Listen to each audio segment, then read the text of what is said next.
Episode 3 diawali pada keesokan harinya. Junho, Woo-sok, dan sekelompok tentara bayaran naik ke kapal yang sama yang digunakan Junho dengan kapten yang sama. Sekarang dengan pelacak itu, setidaknya mereka punya gambaran tentang di mana mereka menahan Ji-hoon. Mereka mengikuti pelacak itu ke sebuah pulau terpencil, namun yang mereka temukan adalah seorang nelayan yang sedang memancing. Saat itulah mereka menyadari bahwa orang-orang yang bertanggung jawab atas permainan itu pasti telah mengetahui bahwa Gi-hoon memakai chip pelacak. Dan mereka telah mengambil chip itu untuk lalu diberikan kepada nelayan di dermaga supaya bisa mengelabui mereka. Maka karena hal itu mereka pun memutuskan kembali ke titik awal. Sementara itu Gi-hoon terbangun keesokan harinya di barak yang sama tempat dia bangun 3 tahun lalu. Mereka kemudian mendengar musik yang menandakan bahwa mereka harus turun dari tempat tidur, karena mereka akan disapa oleh Pinkman. Dan mereka semua mulai berjalan terkecuali Gi-hoon. Kala itu dia dihentikan oleh pemain nomor 44, yang mana dia mengatakan bahwa Gi-hoon memiliki karma buruk. Akan tetapi Gi-hoon tidak begitu mempedulikan omongannya, karena tujuannya hanya ingin menemukan orang-orang di balik semua ini. Pinkman kemudian masuk ke ruangan itu dan berterima kasih kepada semua orang karena setuju untuk datang. Mereka kemudian mulai menjelaskan bahwa jika mereka memenangkan ke-6 permainan, mereka akan menerima hadiah yang besar. Namun kemudian beberapa orang mulai mengeluh tentang pakaian mereka, dengan fakta bahwa mereka tidak memiliki ponsel. Mereka juga mulai bertanya tentang mengapa Pinkman mengenakan topeng, jika itu hanya untuk bersenang-senang. Kemudian pemain 333 melangkah maju karena dia ingin tahu tentang pasar kripto. Dan saat itulah Pinkman memberitahukan tentang siapa dirinya. Dan dia adalah Lee Myung-yi, pemilik saluran YouTube populer tempat dia mempromosikan koin kripto. Dia pun menyuruh semua orang untuk membelinya. Namun kemudian kripto itu anjlok. Di mana pemain 120 adalah seorang wanita bernama Cho Yun-jo. Namun dia adalah seorang wanita trans dan dia memiliki utang sebesar 330 juta. Lalu pemain 230, Thanos, yang merupakan seorang rapper populer, dan dia memiliki hutang sebesar 1,19 miliar won, di mana sebagian besar dari utangnya hilang dalam skema kripto itu. Pinkman kemudian mulai menjelaskan kepada semua orang tentang beberapa orang, serta berapa banyak utang uang yang mereka miliki, dan itu memang cukup memalukan. Yang terburuk dari kelompok itu tampaknya adalah seorang pria berusia sekitar 60-an, bernama Young Dae, dan dia berutang sebesar 10 miliar won. Pinkman kemudian mempengaruhi seluruh ruangan dengan menunjukkan C lengan babi dan memberitahu mereka bahwa total hadiah uang di akhir permainan bisa mencapai 45,6 miliar. Namun mereka juga menawarkan opsi khusus yang belum pernah mereka tawarkan sebelumnya, di mana di akhir setiap permainan, kelompok tersebut dapat memberikan suara apakah mereka ingin mengakhiri permainan atau tidak. Dan jika mereka melakukannya, mereka semua akan membagi uang yang terkumpul di dalam C lengan babi. Namun kala itu ada sedikit keributan, karena dua pemain saling mengenali. Yah, itu karena mereka adalah ibu dan anak. Mereka berdua pun bertanya-tanya tentang apa yang dilakukan di sana. Di mana sang ibu mengatakan ada di sana untuk melunasi utang putranya. Sementara putranya tentu ada di sana untuk membayar utangnya.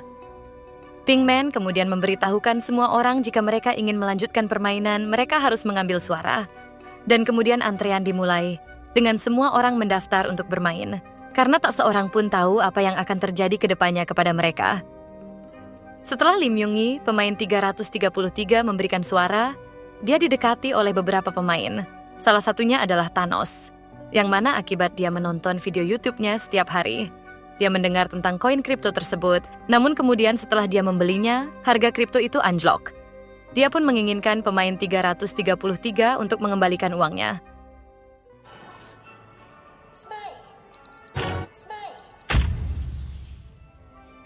Setelah melakukan sesi foto, semua pemain mulai menaiki tangga menuju permainan pertama termasuk Gi-hoon. Kala itu dia dihentikan oleh seseorang yang mengenalinya. Dan yang mana orang itu adalah sahabatnya, yang bernama Jung Bae, pemain ke-390. Jung Bae kemudian mengutarakan bahwa dia tidak pernah bertemu Gi-hoon selama 3 tahun, dan bahkan dia pun tidak percaya bahwa dia ikut dalam permainan. Namun Gi-hoon tidak menceritakan semua detailnya kepada Jung Bae. Saat itulah Gi-hoon mengatakan saat permainan dimulai, dia memintanya untuk tetap di belakangnya. Namun Jung Bae tidak tahu mengapa Gi-hoon berkata demikian. Jung Bae pun hanya mengatakan, "Yah, Oke kawan, aku akan melakukannya. 나 몰라? 알아야 돼? Bad you know, Chel. I'm a legend, Thanos. Semua pemain kemudian berbaris ke arena, dan itu adalah arena lampu merah lampu hijau. Ya tentu Gi-hun sangat mengenal permainan itu. Tepat sebelum mereka memulai membahas aturan, Gi-hun memeriksa pelacak yang dipasangnya. Namun saat dia mencabutnya, dia menyadari pelacaknya telah menghilang. Dengan begitu dia pun kini sendirian karena Junho mungkin tidak akan datang. Saat boneka besar itu mulai menjelaskan aturan lampu merah lampu hijau, Gi-hun kemudian mengambil alih. Gi-hun kemudian mengatakan boneka besar itu memiliki kamera di dalamnya, di mana boneka itu akan merasakan gerakan dan ada penembak jitu yang menunggu untuk menghabisimu jika kau bergerak. Tentu saja semua orang tidak ada yang percaya padanya. Permainan itu kemudian dimulai, dengan frontman yang sedang bersantai sambil minum Fanta untuk menyaksikan permainan. Gi-hun kemudian mulai memberitahu semua orang kapan harus maju dan kapan harus berhenti. Dikala itu dia pun menutup mulutnya agar tidak terdeteksi. Dan untuk sementara waktu, semua orang pun mengikuti arahannya. Hingga permainan itu melewati 3 atau 4 ronde. Namun sementara itu, kebanyakan dari mereka berpikir bahwa Gi-hun gila. Akan tetapi mereka masih mengikuti perintahnya. 어라! 너한테 벌이 안 졌어. 움직였어.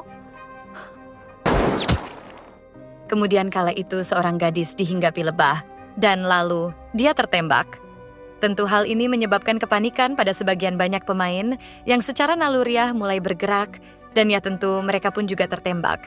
Dan saat itulah semua orang menyadari bahwa Gi-hun tidak mengada-ada. Sementara Gi-hun terus berusaha mati-matian untuk menyelamatkan sebanyak mungkin orang. Dia tidak ingin ada yang mati dalam permainan, jadi dia menyuruh mereka berbaris.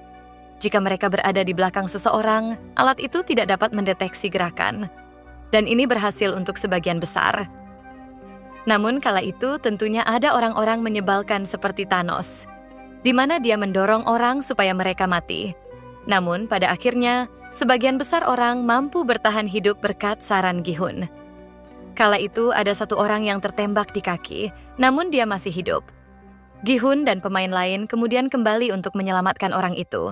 Dan mereka pun berhasil menyelamatkannya sebelum waktu habis. Namun saat dia mencapai garis finish, dia ditembak. Itu semua mungkin karena memang melanggar aturan, dan konsekuensinya adalah kematian.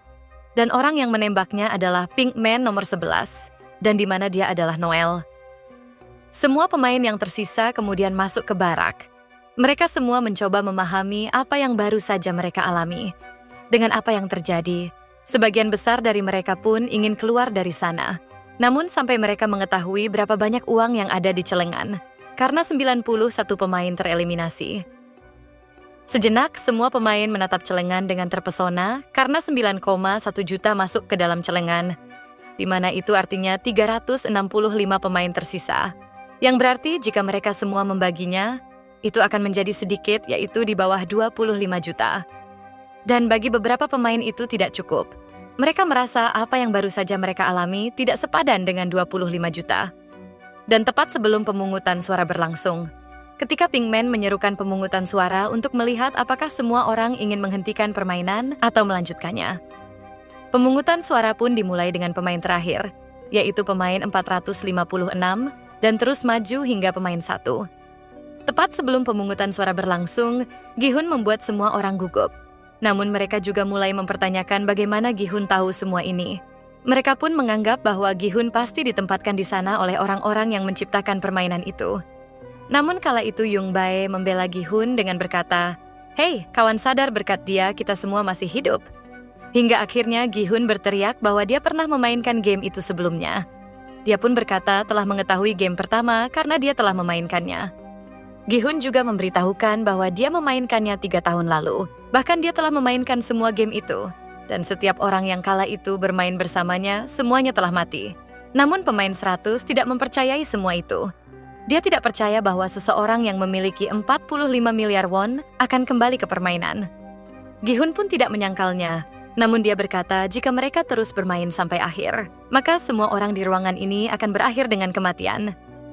Sayangnya, meskipun Gi-hun mencoba membujuk orang-orang ini agar berpikir jernih, namun ya, mereka tidak mendengarkannya. Mereka malah terus berdalih dan mencari-cari alasan untuk terus memainkan permainan. Semua orang pun mulai mengambil suara. Dan permainan ternyata tergantung pada pemungutan suara terakhir. Pemain pertama melangkah maju, di mana dia mendapat tekanan dari kedua belah pihak. Namun kemudian dia memilih untuk melanjutkan permainan. Dan sepertinya pemain pertama bukanlah pemain biasa. Yap, benar. Ternyata dia adalah frontman.